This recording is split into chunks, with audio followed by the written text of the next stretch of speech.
Kung feel mo na medyo weak ang immune system mo, baka kinakailangan nating ayusin ang tiyan mo. Ha?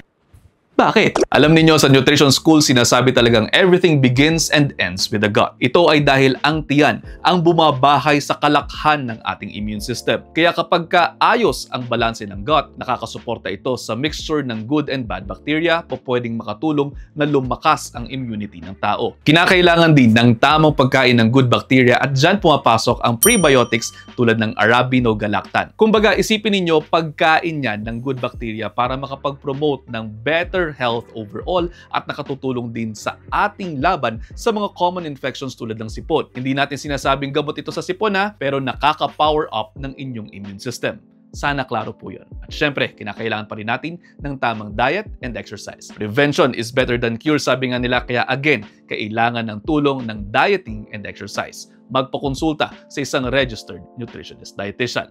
At ayun, nakaisang minuto na to, I hope you're all 1 minute wiser. Pakipusuan kung may natutunan and see you next time. Ingat!